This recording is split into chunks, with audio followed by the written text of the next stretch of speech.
बिस्मिल्लाहिर्रहमानिर्रहीम। फ़हीम महबूब आपसे मुखातब है।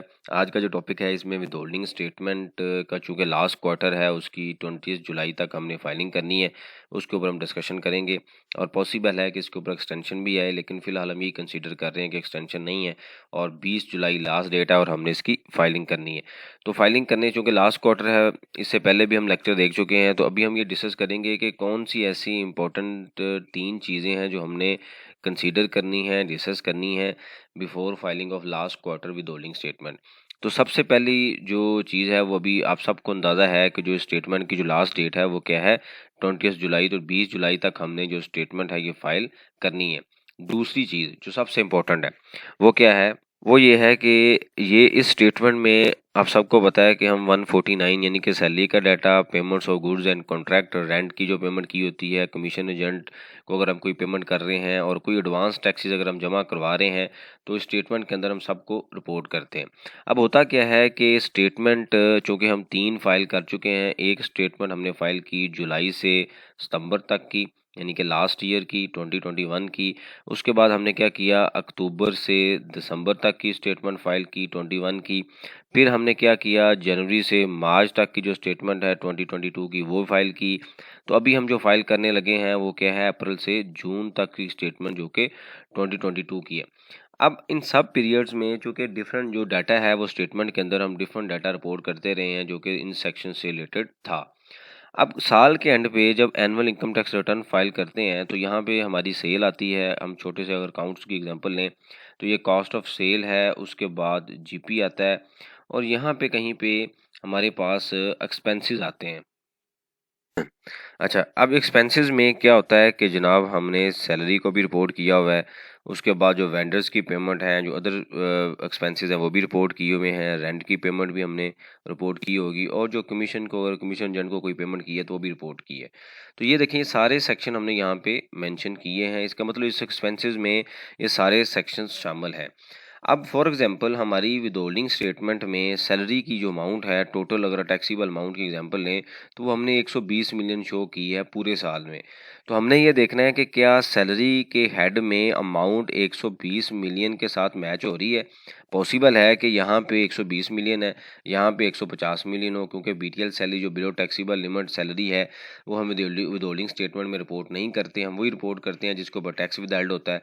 तो इसका मतलब ये हुआ कि रिटर्न फाइल करने से पहले या ये स्टेटमेंट फाइल करने से पहले आपने जुलाई से जनवरी तक की जो जून तक की जो स्टेटमेंट है वो पूरा डाटा एक बार बनाना है और चेक करना है कि सॉफ्टवेयर के अंदर जो एक्सपेंसेस का डाटा आ रहा है क्या वो मैच हो रहा है कि नहीं हो रहा। नॉर्मली जो नोटिस आते हैं वो क्या आते हैं कि विदहोल्डिंग स्टेटमेंट के ऊपर 149 120 शो कर रहा है, टैक्स आप जो एक्सपेंस है वो 150 रिपोर्ट किया हुआ है। अब इसके पीछे लॉजिक क्या होता है, इसके पीछे लॉजिक ये होता है कि क्योंकि जो गवर्नमेंट है, गवर्नमेंट ने हमारे प्रॉफिट के ऊपर टैक्स लेना है। यहाँ पे कहीं पे प्रॉफिट बिफोर टैक्स आ रहा होता है, तो ये सारे एक्सपेंस हम माइनस कर रहे हैं। तो अगर फॉर एग्जांपल एक्सपेंस हम ज़्यादा माइनस कर रहे हैं, जैसे हमने यहाँ पे डिस्कस किया 150 मिलियन, लेकिन हम टैक्स जमा करवा रहे हैं 120 के ऊपर, तो इसका मतलब ये जो 30 मिलियन का गैप है इसके ऊपर हमने टैक्स जमा नहीं करवाया लेकिन प्रॉफिट से माइनस कर रहे हैं। तो जब कोई भी चीज़ प्रॉफिट से माइनस होगी तो ऑब्वियसली प्रॉफिट कम होगा और कम प्रॉफिट के ऊपर गवर्नमेंट आपसे कम टैक्स लेगी। तो इसलिए आपको नोटिस भेजा जाएगा, भाई आपने 120 के ऊपर टैक्स जमा करवाया है और 150 को क्लेम कर रहे हैं, तो 30 मिलियन किधर है, 30 मिलियन कौन की जस्टिफिकेशन दें।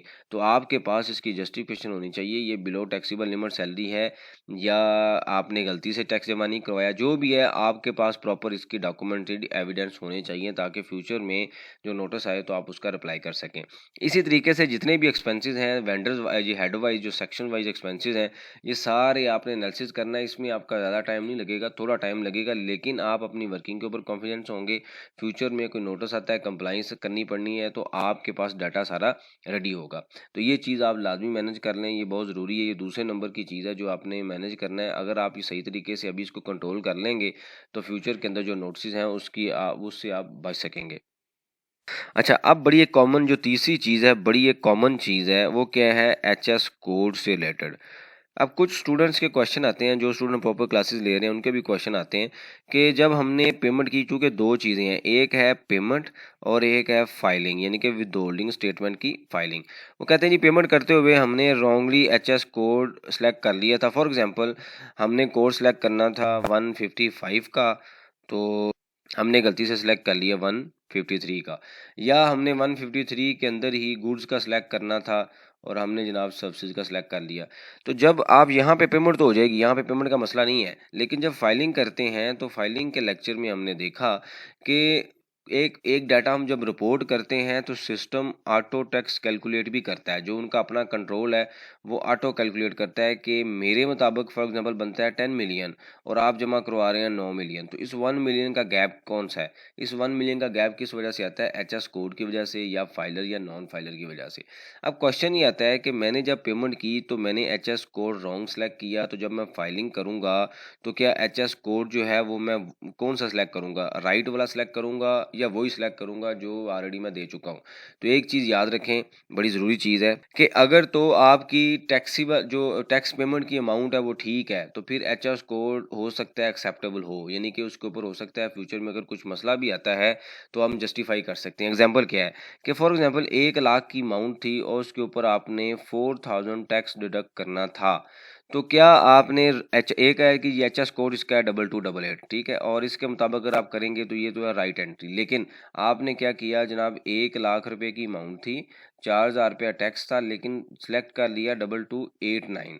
तो अब यहाँ पे एक चीज़ कॉमन है, वो क्या है? टैक्स की पेमेंट, कि टैक्स की जो पेमेंट है वो ठीक है लेकिन एचएस कोड ठीक सेलेक्ट नहीं हुआ। इसका मतलब ये हुआ कि फंडामेंटल जो प्रिंसिपल है उसके मुताबिक, जो जो फंडामेंटल एथिक्स हैं उसके मुताबिक तो आपने टैक्स सही जमा करवाया है। अब आता है रिपोर्टिंग सही नहीं हुई। तो अगर ये सिचुएशन है तो फिर आपने फाइलिंग के अंदर जो राइट एचएस कोड है वो सिलेक्ट करना है, क्योंकि उसकी रीज़न क्या है, ताकि जब आप राइट एचएस कोड सेलेक्ट करेंगे तो जो डिफरेंस है ये 1 मिलियन का ये यहाँ पे शो नहीं होगा।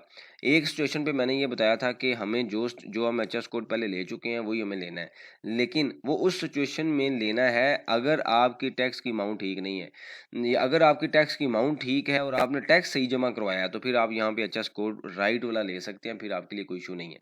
हाँ, अगर ये होता है कि जी राइट एचएस कोड में 4000 है और रॉन्ग एचएस कोड में टैक्स बनता है 8000, तो इस केस में फिर आप यही लेंगे। उसकी रीज़न ये है कि 10 मिलियन का जो डिफरेंस है, ये जो वो कहेगा जी 8000 पेएबल है, आप कह रहे हैं आप कह रहे हैं 4000 पेएबल है, वो कहेगा 8000 पेएबल।